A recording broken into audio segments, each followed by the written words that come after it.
नमस्कार दोस्तों, स्वागत है आपका मेरे YouTube चैनल लीगल बाय राज में। आज हम बात करेंगे लिव इन रिलेशनशिप से संबंधित भारतीय कानून के बारे में। वीडियो में आगे बढ़ने से पहले वीडियो को लाइक शेयर करें और चैनल को सब्सक्राइब करें। आधुनिक समय में लिव इन रिलेशनशिप का चलन बढ़ता जा रहा है। कामकाजी युवा शादी के स्थान पर लिव इन रिलेशनशिप को भी महत्व दे रहे हैं। लिव इन बड़े नगरों में अधिक उपयोग में लाया जाता है। महिला पुरुष का बगैर विवाह के एक साथ रहने की वाली व्यवस्था को लिव इन रिलेशनशिप कहा जाता है।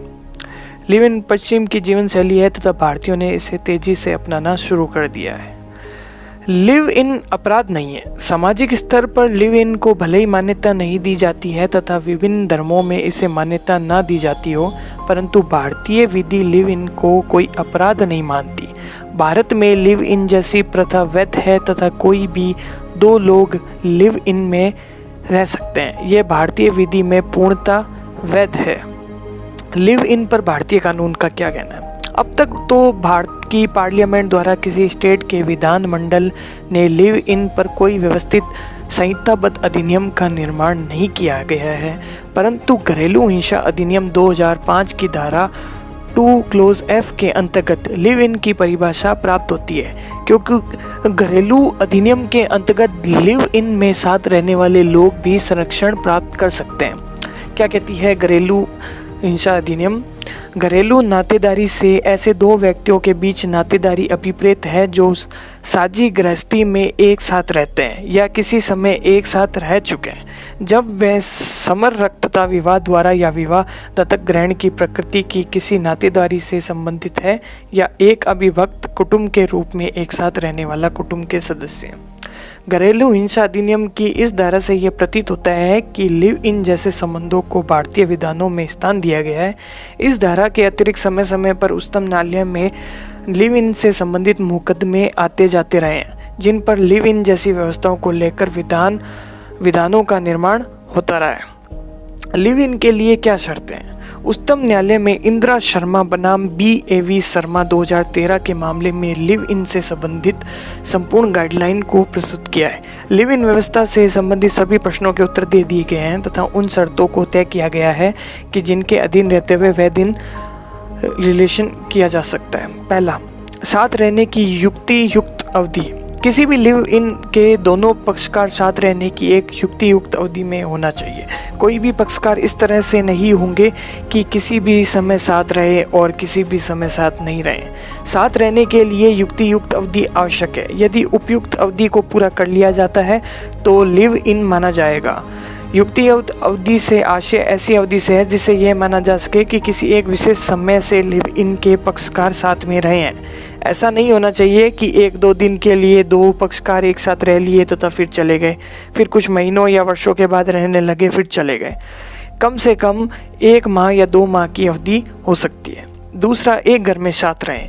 लिव इन के पक्षकारों का पति पत्नी के भांति एक घर में साथ रहना आवश्यक है। एक घर को लिव इन के पक्षकार उपयोग में लाते हैं तथा एक ही छत के नीचे रहते हैं। उनका अपना एक ठिकाना होता है और एक घर होता है। तीसरा, एक ही घर की वस्तुओं का उपयोग। लिव इन के दोनों पक्षकारों एक ही घर की वस्तुओं का संयुक्त रूप से उपयोग कर रहे हैं, जिस प्रकार एक पति पत्नी किसी एक साथ में रहते हुए चीज़ों का उपयोग करते हैं।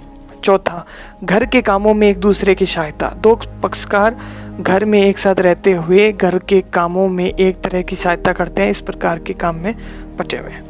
पांचवा, बच्चों को स्नेह। लिव इन के पक्षकार अपने बच्चों को स्नेह पूर्वक अपने साथ रखते हो तथा उनसे इसी प्रकार का स्नेह और प्रेम रखते हो जिस प्रकार का स्नेह माता पिता अपने बच्चों से रखते हैं।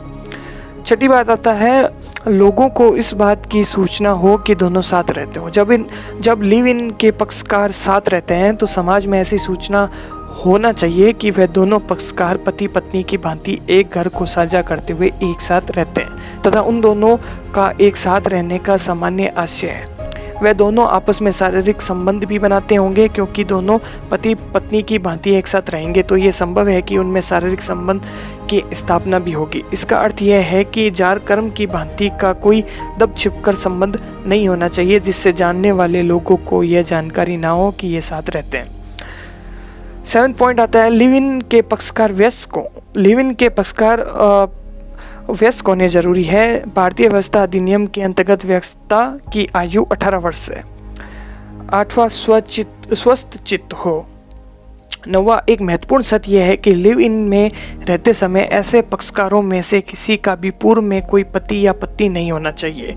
यदि कोई पति या पत्नी के रहते हुए लिव इन करता है तो यह लिव इन अवैध होगा। जी, लिव इन की महिला पक्षकार को भरण पोषण का अधिकार है। यदि दोनों पक्षकार पति पत्नी की भांति एक साथ लिव इन जैसी व्यवस्था में रहे थे तो महिला पक्षकार पुरुष पक्षकार से दंड प्रक्रिया संहिता की धारा 125 के अंतर्गत भरण पोषण की मांग कर सकती है। लिव इन से उत्पन्न हुई संतान को संपत्ति में उत्तराधिकार है। लिव इन की अवधि में साथ रहते हुए लिव इन के पक्षकारों में यदि कोई संतान उत्पन्न होती है तो इस प्रकार से उत्पन्न हुई संतान को पिता की संपत्ति में तथा माता की संपत्ति में और इन दोनों को विरासत में मिली हुई संपत्ति में उत्तराधिकार का इस भांति ही अधिकार होगा जिस भांति एक वैध विवाह से उत्पन्न हुई संतानों का होता है। वैध विवाह के पक्षकारों का लिव इन अवैध। ऐसे लिव इन कपल जिनकी शादी अन्य व्यक्तियों के साथ अब भी अस्तित्व में है परंतु अब वे दोनों एक साथ रह रहे हैं, ऐसा लिव इन वैध नहीं होगा और कानून उसे कोई संरक्षण नहीं देगा। तो उम्मीद करता हूँ आपको लिव इन रिलेशनशिप के बारे में सभी जानकारियाँ प्राप्त हो गई होगी। ज़्यादा से ज़्यादा वीडियो को शेयर करें ताकि लोगों को लिव इन रिलेशनशिप से जुड़ी सभी जानकारी मिल सके। धन्यवाद।